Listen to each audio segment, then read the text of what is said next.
শুভ দুপুর বন্ধুরা। তো দেখো এটা কি বলো তো আমার হাতে, হ্যাঁ এটা হচ্ছে কাঁচা আম। তো এই কাঁচা আমের কী হবে সেটাই ভাবছো তো, যে কাঁচা আমের কী হবে। তো সবার কিন্তু কম বেশি হয়তো সবারই মানে কাঁচা আমের কিন্তু মাখা খাওয়া হয়ে গেছে, কিন্তু আমাদের এখনও কাঁচা আমের মাখাটা খাওয়া হয়নি। তো সবজি কাটতে কাটতে কিন্তু মনে হলো যে না, একটু আমটা মাখা করে খাওয়াই যাক। তো দেখো দেরি না করে কিন্তু একবারে কিন্তু দুটো আম নিয়ে নিয়েছি।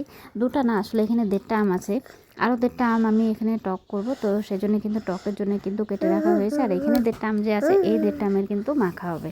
তো দেখো দেরি না করে আমগুলোকে কিন্তু ভালো করে কিন্তু কেটে নিয়ে তারপরে কিন্তু দেখো কাসুন্দি দিয়ে, লবণ দিয়ে, অল্প একটু চিনি দিয়ে, আর এখানে লঙ্কা কিন্তু আমি একটাই নিয়েছি, কেন কি এতটা ঝাল আমি খেতে পারি না। তো একদম অল্প একটু ঝাল নিয়েছি, জাস্ট একটা লঙ্কা নিয়েছি, আর সাথে কিন্তু কাসুন্দিটা নিয়েছি। আর কাসুন্দি ছাড়া কিন্তু আম মাখা কিন্তু একদমই কিন্তু জমে না, যে কাসুন্দি ছাড়া আম মাখা।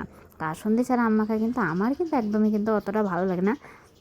তো এর মধ্যে কিন্তু আরও কিছু কিন্তু দিতে হতো, কিন্তু আমি যেহেতু বললাম না যে না, সবজি কাটতে কাটতে কিন্তু আম মাখাটা করে নিলাম, যে না খেতে এত ইচ্ছা হচ্ছে এখন।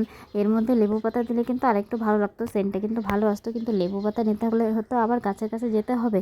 তো অত কষ্ট করে এখন কে আর যাচ্ছে, তাই না। তো হাতের সামনে যতটুকু যা ছিল সেইটা দিয়েই কিন্তু আম মাখাটা কিন্তু করে নিলাম। আর সত্যি কথা বলতে আম মাখাটা কিন্তু দারুণ হয়েছিল, কারণ কি আমটা কিন্তু খুব টেস্ট ছিল। তো দেখো আমি কিন্তু এখানে কিন্তু একটু টেস্ট করে দেখছিলাম যে না কীরকম হয়েছে।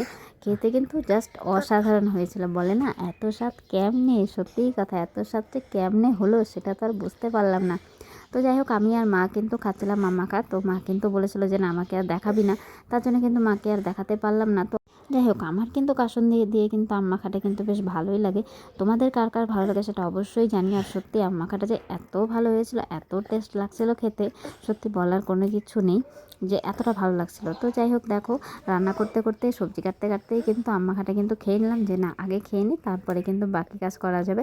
তো চলো আমি একটুখানি খেয়ে নিই, আবার দেখা হবে পরে, টাটা।